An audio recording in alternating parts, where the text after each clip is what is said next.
So back from my 2 trips abroad back to back, we did the Millet, the car dealer Millet, with Joe and the rest of the guys. You'd have seen the video on that. And then I went and did another tour into Belgium with some friends on World War I sites, which was pretty amazing too.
Now I'm back at it. We've got to get as many cars prepped as we possibly can.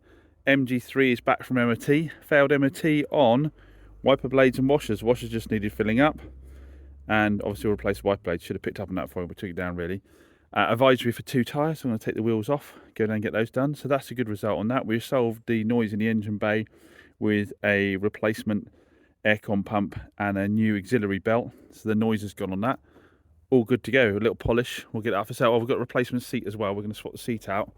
I've got a replacement seat for it to get rid of this damage here, and it was a bit damaged on the base, so we've got a really nice replacement seat for that inside, so that will mint. Oh, that door's locked. I can't show you the seat. Probably a lot of effort for a car that's going to be relatively cheap, but I think it'll sell straight away as soon as someone sees it.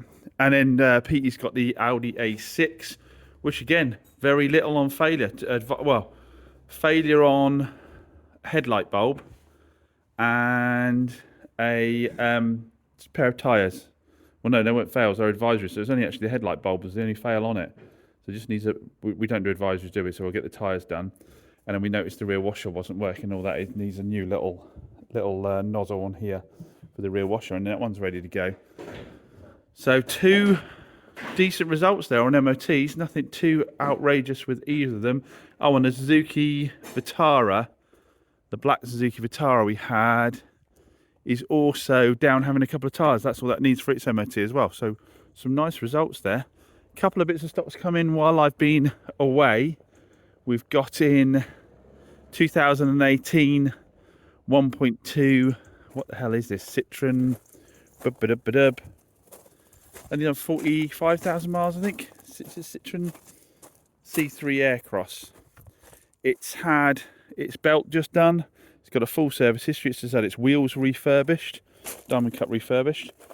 It's in really nice condition. I just need to get the dent guy over and get the dents out of the wing here, and that's ready to go. That one. This will be MOT'd as well, advisory free. And then we've got this, which was actually a repo at auction, so it's taken someone who couldn't afford the finance. 16 or whatever reason, there might be other reasons for it. 2016 A6 1.6 petrol in really nice condition. Really nice condition. The only thing is I haven't got the V5 being a repo, but that's not the end of the world. We can apply for those at sale. And yeah, nice little car, really clean, really nice spec. I forget what the miles are on that, so we'll get that up for sale as well. Anything else coming while I've been away? I don't think so. We've got a red MG. Oh yeah, we have got a, I think I've shown that before though, red MG6. So yeah, we just want to get everything MOT'd, ready to go, so we can make up for me having been off for a while. Oh, the blue X1 has now sold. That's inside tucked up. That's sold. Pete sold that. Someone I was away actually. So well done, Petey. We've got a lady on the Honda Jazz from when I came back as well, and we've got another lady who's just deciding between the Dacia, the Suzuki Vitara, and the Cougar. It looks like I need to get buying some small cars. We still haven't got enough small cars at the moment. Oh, the Mercedes CLS from my previous video is down, having the bumper professionally sprayed. So hopefully we'll get that back soon as well. And then we're going to swap out for like this KA to get that sprayed. And that'll be a good little car to have up for sale. It's just got a few dings on the rear arch there, need sorting out. So I have the Mazda 6 back from Moores with an £1,100 bill for work. I will try and put up a picture of what they found when they stripped the inlet manifold out on the car and the GR valves. Everything was absolutely coated. So heavily coated. I don't know how the car was able to breathe at all. It's all been cleaned out. The EGR valves have been replaced, and they say it's all solved now. And it's probably got the cleanest internals for one of these of this age there is out there. But it is just a reminder to you that if you do short miles in a diesel, you do need to regularly take it for a good black to clear it out, and use the additives like the Wins diesel cleaner and the Forte cleaner. Put them in your tank. They'll get the engine running hotter for you on those short journeys, and they've got additives in that will help burn all the deposits off, clear it all out. They aren't expensive. They're like 20, 25 quid. Put one in once a month. Like I say, especially if you're doing the shorter runs, and you've got a much better chance of keeping your diesel clean. And yeah, obviously the previous owner must have been experiencing some issues, I would have thought, with this. And then we obviously took it in part exchange against the transporter, and now the transporter needs some work doing to it. So this hasn't ended up a good deal, but at least we know this is going out the door, having had sort of clean out that probably not many of these cars this age will have that are being sold. So, and it's a good looking thing, so I think it should sell pretty well. It's got a good history. We'll give it another clean up, get it up for sale, and then hopefully we can break even on it. We can break even on it at least and get our money back, and then hopefully we can do the same with the transporter. So that's our little MG auction buy done. The reminder of what we ended up doing: replace the clutch, replace the aircon pump, replace the alternator belt, replace 2 tyres, replace the wiper blades, refurbished the alloy wheels, replaced the seat that had the tear in it. So we've got a not a brand new, really good used one in there. And oil and filters, all set to go.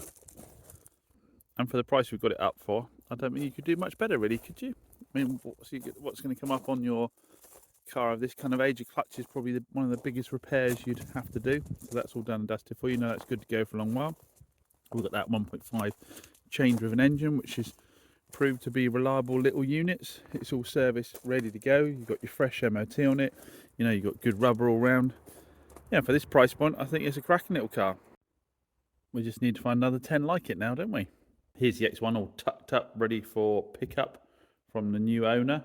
That turned out to be, well, on the face of it, it's turned out to be a very good little car. Didn't cost much to get through MOT at all, and it drives beautiful. We've just done a oil and filters for our customer, because we weren't seeing one for the last 6 months or so. So we've done oil and filters on it, all ready to go. Pete did say give him machine polish, so I'll probably have another go myself, to be honest, if I find the time. But yeah, nice little car. Again, really affordable. It's probably why it's sold, quickly. As I always say, if you want to get into this game and you want things to move quickly, stay under £5,000 and stick to stuff that is good family and commuting cars. You won't go far wrong then. So we've got, what's the mileage on Pete? 130, 140,000 miles? 137, I think, isn't it? 137,000 miles. We've got the Audi A6 on the ramp. Good opportunity to check the underside of the car to see if we've got any transmission leaks. 142. 142. And it is as dry as a bone. DSG gearbox. Bottom of the engine. We were saying earlier when we drove it back, if you didn't see the mileage, you'd think this had half of it on it. underside's really good all over. All we have to do is replace one rotten exhaust clamp down there. It's got all the aluminium arms, are all nice. Yeah, looking good. Probably spent it on a motorway, I guess. Well, I mean, it's good. You don't usually get them like that. They usually got fucking leaks. Yeah, the airflow when a car's used up and down motorways all the time tends to keep the bottom of them drier. As long as they've got their guards on. Pete and I are in mourning because the 106 GTI is just leaving. We did love that little car, stupid fun to drive. Well, I suppose we'll get our hands on another one. It's now time to crack on with the 106 Rally though, isn't it? And get the other car prepped, which is the next raffle car, which is the Mercedes over there. Just photographed the Vitara after it's come back from its MOT. It's all now all advisory free. We did 2 tyres on it. It's a 2-wheel drive, so we don't need 4 tyres in case anybody jumps in. I think what else we had to do to it? Not an awful lot. I think some wiper blades, maybe something else. Not a lot. Gave it machine polish because black tends to get a bit oxidised, and I think that has done the world of good to the car. Looking fantastic. Just wanted to show everyone this while I was at it. If you're looking for low cost maintenance, I'd suggest first of all petrols tend to be cheaper maintenance wise than diesels, but there's a very simple trick to understanding with your car is going to be low cost maintenance wise. Open the bonnet up and look at how much room there is around the engine. So for example in here we can see the whole top of the gearbox there. We can see the steering rack at the back down the bottom there, with access to the manifolds at the front here. We have room around the side here if we ever need to do a chain on this 1.6, which I think is the same engine as I had my Swift Sport. There is room to get into every single part of this engine bay. Most of your cost when it comes to repairing a car is labour. So if you want to know how expensive your car is potentially going to be to fix, open the bonnet up and see how crammed in the engine is, and that will give you an indicator of how expensive it will be to fix anything. So we just recovered the Freelander we sold a little while ago because the chap's alternator belt snapped. Before it got here I said that something's probably seized or broken, but not seen this before. The actual end of the alternator has cracked off. Yeah, that's a new one on me. Not seen that happen before, so we've got to check if something else is seized in the system that's caused this to then break off, or whether this was a fault, or whether it's seized on a bearing. I don't know if there's an internal bearing on this or not. But yeah, we're going to crack on and try and get back on the road again for him. But definitely we'll be getting a new alternator. The belt's just come off. No. Oh, so the belt's just come off then. That's not snapped then. Okay. All the other pulleys, just shine the light down for you, Pete. Shine the light down here for me. The actual alternator itself is spinning freely. It is just this pulley on the end and the bolt that's come off for some reason. That looks threaded. No, it's a freewheeling pulley, because what it is, James, you've got a star in that alternator, and then you just tighten it up. So but if you look at the end of the thread where that bolt's gone on, look how threaded it looks. Yeah, but So I need to see if that pulley is replaceable on its own or not, rather than have to pay out for a whole new alternator. So got the replacement one here somewhere. Pete's got it in his hand. We just got to have a special tool to lock the alternator while we're trying to do it up, because otherwise obviously the alternator's still trying to spin. Customer's already been on the phone. Now bear in mind this is the customer that dumped the part exchange on me without telling me there was a bad gearbox in it, and he couldn't get anyone to recover the car, so I got Adrian to recover it within the same day. We got the part within the same day. He just rang again. Will I get it back today? I said, well, we've got the right tool to fit it because we don't have all the tools here for it. I thought it'd be grateful we managed to get on it so quickly, but he wants it back within an hour of it being dropped off. Not sure we've got the level of service you had so far anywhere else, to be honest. Or not many places anyways, but especially not main dealer, I wouldn't have thought. Well, no sooner had I done that video clip to say I had valeted the Vitara than a lady walked in and bought it. So she'd come and seen some cars before. Having a look round the small 4x4s, and fell for this one. So it's all MOT. There's only one thing I found we need to do is sort out the rear parkings. They don't seem to be working, and just part exchanging a little Renault Clio. So that'll be good because I want some small car stock at the moment. Obviously subject to not finding that there's something hidden fault-wise with it. I have test driven and it seemed okay, but never know till you use a bit more. So yeah, another one that's just been prepped, gone straight out the door. And we've also sold the MG3. It's gone to a subscriber. We're taking a part exchange, a really interesting little part exchange from him. So I'll be sure to get that on camera in a bit. I'm going to drive it out to him tonight and swap the two cars over. So we found both parts of the alternator now. So that's a bit that's sheared off from the centre. And we just put the new one on, tension the belts up. So we're going to give it a go now and check that it's all happy. That all seems happy.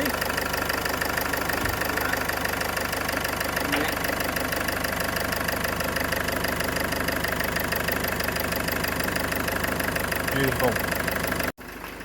So from warranty claim, breakdown, whatever you want to call it, to repair, all within, what, 5 or 6 hours.